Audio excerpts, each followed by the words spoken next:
يا نفس إن لم تظفري لا تجزعي.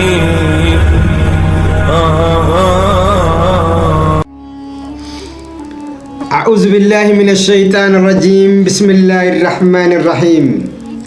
ادعو إلى سبيل ربك بالحكمة والموعظة الحسنة وجادل بالتي أحسن. رب اشرح لي صدري ويسر لي أمري واحلل عقدة من لساني يفقهوا قولي. سنوريهم آياتنا في الآفاق وفي أنفسكم حتى يتبين أنه الحق أولم يكفي بربك أنه على كل شيء شهيد. يا رب دوبا أرانتنا ونك بني سنين دفنه.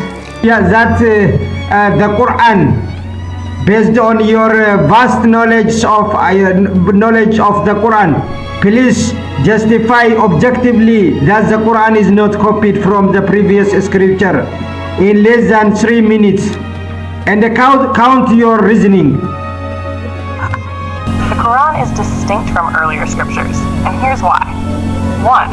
The Quran confirms and clarifies previous scriptures. It acknowledges their existence, but serves as a correction and completion. For instance, in Surah Al-Ma'idah 5 verse 48, it states, "We have sent down to you the book in truth, confirming the scripture that came before it and as a criterion over it." It emphasizes its divine origin rather than copying. 2. Unique linguistic style. The Quran's unmatched eloquence in Arabic has no parallel, even challenging critics to produce even one chapter like it. Surah Al-Baqarah 2:23. This literary quality is absent in earlier scriptures. 3. Differences in narratives. The Quran offers corrections to earlier accounts, such as the story of Jesus, Surah Maryam 19, and the story of creation, often rejecting concepts like original sin or attributing partners to God. 4. Prophet Muhammad's context. He was unlettered. Surah Al-Araf 7 verse 157 to 158, and lived in a society largely unfamiliar with biblical scriptures, further confirming he could not have copied from them. These points collectively demonstrate that the Quran is a unique revelation, not a copy.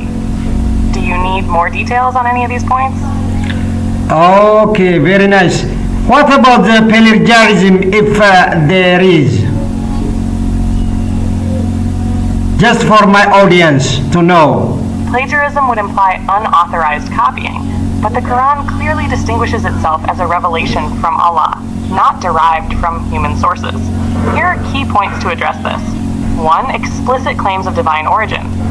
The Quran repeatedly declares itself as a direct revelation from Allah. In Surah Ash-Shu'ara 26 verse 192 to 195, it says, "And indeed it is a revelation of the Lord of the worlds, brought down by the trustworthy Spirit upon your heart, O Muhammad, that you may be of the warners, in a clear Arabic language." This self-awareness negates the idea of copying. 2. Prophetic role of Muhammad, peace be upon him. The Quran directly challenges skeptics to find inconsistencies or produce a similar text if they doubt its authenticity. Surah Yunus 10 verse 37 to 38. If it were plagiarism, such a challenge could have been easily refuted. 3. Historical evidence. Many of the Quranic revelations address situations and events unknown in previous scriptures, like specific laws, moral guidance, and the historical accounts of people like Ad and Thamud, which are absent in the Bible. 4. Unique message.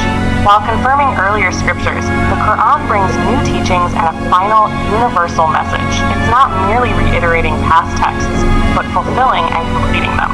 If there were any resemblance, it's due to the shared divine origin, as all scriptures are from the same creator. What are your thoughts on this? Finally, please, how do you address for those who have suspicions that the Quran is copied from the previous? Shortly, in less than 1 minute.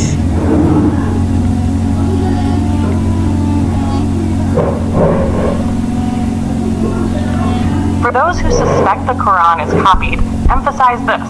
The Quran acknowledges earlier scriptures as their confirmation and correction. Surah 5:48. It provides unique stories, unmatched Arabic eloquence, and addresses new issues unknown in previous texts. Prophet Muhammad was unlettered and lived in a society with limited scriptural knowledge, making copying implausible. If it were copied, the challenge to produce a chapter like it, Surah 2 verse 23, would have been met, yet none have succeeded. Its divine origin is clear. Thank you very much, ChatGTP, for your contribution of knowledge to the humanity. You're most welcome. Engineer Abbas, it's always a pleasure to assist. Your questions contribute to meaningful discussions and learning. If you ever need more insights, feel free to ask. Thank you very much. Goodbye. You're very welcome, Engineer Abbas. Take care and feel free to reach out anytime. Goodbye. Goodbye. Duba akkuma caqastan kanatti nuti waa'ee Qur'aanni kitaabotii duraaniitirraa waraabamuu dhabuu isaa gaafanne jechuudha. Innis gabaabinatti ChatGTP wayita nu deebisu qabxii gabaabaa afuriin akka armaa gadiititti nu deebise jechuudha. Kanuma mee afaan keenya deebisnee isinii himna. Tokkoffaa irratti jee kitaabni Qur'aanaa kun kitaabotii duraanii isa dura jiran kan Rabbi birraa ta'e kan raggaasisuu fi kan sirreessu ta'uu isaati dubbate jechuudha. Innis kitaaba hanga jalqaba irraa dhumatti beeku irratti dhaabbachuudhaan Qur'aanni kitaabotii kana dura Rabbiin dabarse kan akka Tawraatii fi Wangeelaa kan raggaasisuu fi waan tokko tokko ka keessatti kalaqa jiru kan sirreessu ta'uudha arginee ja'a jechuudha. Lammataa irratti unique linguistic style kabaja. Inni Qur'aanni dubbisaan isaa afaan Arabaatti kan bu'e Qur'aanni kun akkaataa itti dubbifamu kan kitaabotii addunyaa irra jiran irraa adda kanneen fakkaataa hin qabne barruu isaatiis kan nama ajaa'ibsiisu barruu akkuma unoon dhiyootana inni dubbachaa jirutti jechuu isaati barruu ajaa'iba keessaa qabuun fakkaataa akka hin qabne dubbata jechuudha. Sadaffaa irratti different narration ammallee Qur'aana kana keessatti seenaa kitaabotii duraanii keessatti hin jirre kan akka fakkeenyaaf ummata Huudii fi Samuud kan adda ta'e keessaa qabaachuu wajjin ammallee barumsa tokko tokko barruu tokko tokko inni hin qeebalu jechuudha reject godhe jechuudha. Inni fakkeenyaaf kan akka original sin dinii Adam irraa dhaalle jedhu barruu haa akkasiitii fi kireeshinii irratti illee barruu jiru wajjin kan wal hin simne ta'uudha argina jira. Barruu tokko tokko ka achi keessa jiru keessaa inni darbuutu jira jira. Fakkeenyaaf dhiiga Iisaatiin baraareeffamna kan jedhuu fi Iisaan rarraafamee du'e kan jedhullee Qur'aanni akka hin qeeballe dubbata jechuudha. Inni kun kan kitaabotii duraaniitii wajjin adda ta'ee barumsa if keessaa qabaachuu wajjin inni wanni dhufeef kan kitaabotii duraanii san xumuruuf universal message ta'ee ilma namaatiif sirreeffama wajjin kan ergame kan Rabbiin buuse ta'uudha argina jira.